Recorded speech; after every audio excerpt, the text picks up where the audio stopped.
पूर्व उप मुख्यमंत्री पायलट ने सेक्टर 14 स्थित पूर्व सांसद के आवास पर की प्रेस वार्ता। केंद्र और राज्य सरकार पर निशाना साधा। दरअसल प्रदेश के पूर्व उप मुख्यमंत्री सचिन पायलट उदयपुर दौरे पर आए हुए हैं। पायलट सोमवार सुबह करीब 11:30 बजे सेक्टर 14 स्थित पूर्व सांसद रघुवीर सिंह मीणा के आवास पर पहुंचे, जहां उन्होंने प्रेस वार्ता की। इस दौरान पायलट ने केंद्र और राजस्थान की भाजपा सरकारों पर जमकर हमला बोला। उन्होंने दोनों सरकारों को हर मोर्चे पर विफल बताते हुए जनता से किए गए वादों को पूरा नहीं करने का आरोप लगाया। पायलट ने पहलगाम में हुए आतंकी हमले की कड़ी निंदा करते हुए केंद्र सरकार से संसद का विशेष सत्र बुलाने की मांग की। उन्होंने कहा कि इस हमले के बाद देश को एकजुट होकर आतंकवाद के खिलाफ सख्त कदम उठाने की आवश्यकता है और विशेष सत्र के माध्यम से पड़ोसी मुल्क को भारत की एकजुटता का स्पष्ट संदेश दिया जाना चाहिए। पायलट ने इस हमले को कायराना हरकत बताया। पायलट ने राजस्थान की भजनलाल शर्मा सरकार पर भी निशाना साधते हुए कहा कि सीएम भजनलाल शर्मा द्वारा चुनाव के दौरान जनता से किए गए वादे अब तक पूरे नहीं हुए।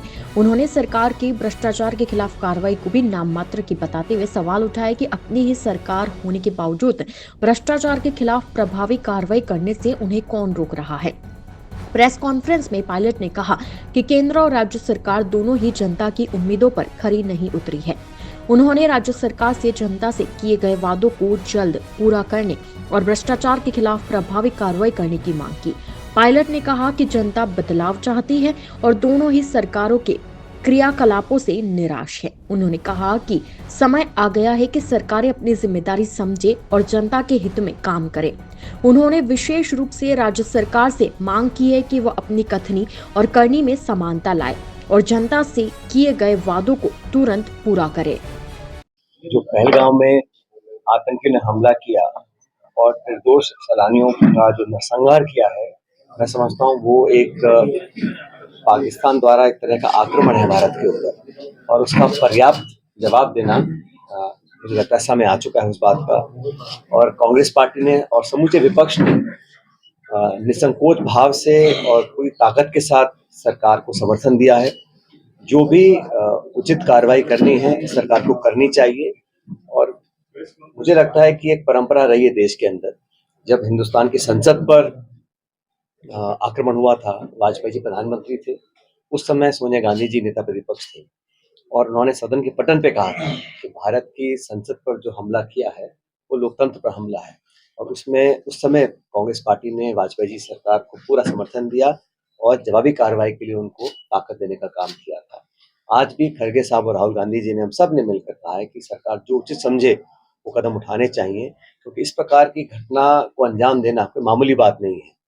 और आज तो 140 करोड़ लोग एकजुट हैं और चाहते हैं कि पाकिस्तान को मुंह तोड़ जवाब मिलना चाहिए। बिना समय खोए सरकार को अपने सब साधन इकट्ठे कर कर जो इंटेलिजेंस इनपुट्स हैं और जो भी तैयारी करनी है वो कर कार्रवाई करनी चाहिए, क्योंकि अब ये साबित हो चुका है कि पाकिस्तान नहीं चाहता कि हमारे देश में अमन चैन रहे।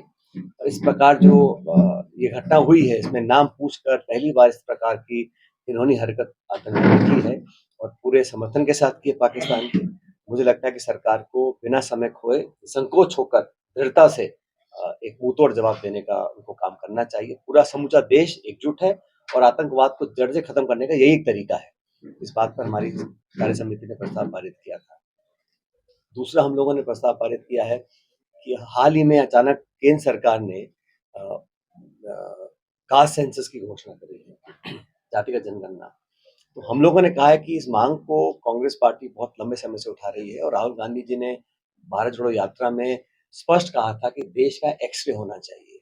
तो मैं आपको स्पष्ट करना चाहता हूं कि हम लोग ये नहीं चाहते हैं कि आप जब सेंसस हो तो जनगणना में एक जाति का कॉलम ऐड कर दें ताकि पता पड़े कौन किस जाति का है। वो लक्ष्य नहीं है। हमारा मकसद है कि इस देश में, बहुत बड़ा मुल्क है, किस हालात में लोग और परिवार रह रहे हैं, उनकी शैक्षिक, उनकी आर्थिक, उनकी आमदनी, उनके रोजगार, सरकार की योजनाओं का कितना लाभ उनको मिला है, नहीं मिला, उनका पॉलिटिकल इन्वॉल्वमेंट कितना है। तो उन लोगों की भागीदारी सुनिश्चित करने के लिए हम लोग चाहते हैं डेटा हमारे पास।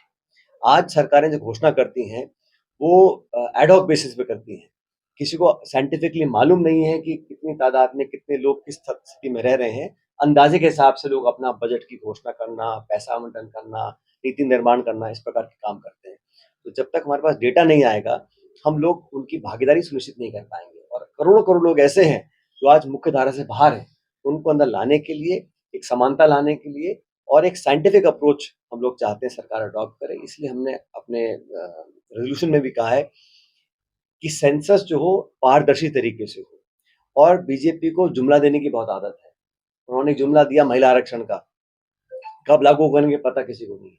तो हम चाहते हैं कि समय सीमा बाँध कर इस सेंसस को ये लोग तैयारी से लेकर आएँ और उसमें इन्वॉल्वमेंट रखें। डेटा साइंटिस्ट की, सोशल साइंटिस्ट की, एनजीओज़ की, विपक्ष की, पक्ष सब मिलकर एक टेक्नोलॉजी का प्रयोग कर जल्द से जल्द एक पुख्ता साइंटिफिक डेटा हमारे पास अवेलेबल हो, ताकि राज्य सरकार और केंद्र सरकारें मिलकर एक पॉलिसी ऐसी इम्प्लीमेंट करें ताकि जो वंचित रह गए हैं, उन तक हम लोग पहुँच सकें। कई बार बजट ज़्यादा है, कहाँ कम करना है, कहाँ स्कीम्स चालू करनी है, नहीं करनी है, ये सब एक साइंटिफिक तरीके से होगा। इसलिए हम लोग चाहते हैं कि सेंसस किया जाए और आप सब जानते हो कि बीजेपी ने पिछले 11 साल में लगातार इस कास्ट सेंसस का विरोध किया।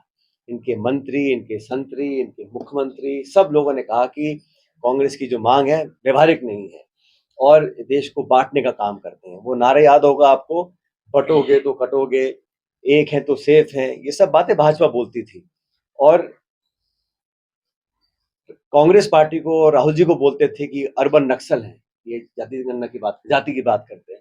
हमारा उद्देश्य ये है कि देश का एक्स-रे हो जैसे राहुल जी चाहते हैं, पता पड़े कौन किस हालात में जी रहा है और हर वर्ग को इस देश में भागीदारी का एक अधिकार है, संविधान ने दिया है।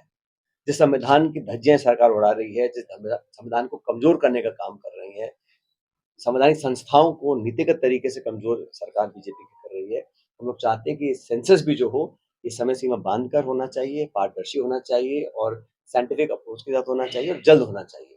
ये 2 प्रस्ताव हमने सीडब्ल्यूसी में पास किए थे 2 दिन पहले।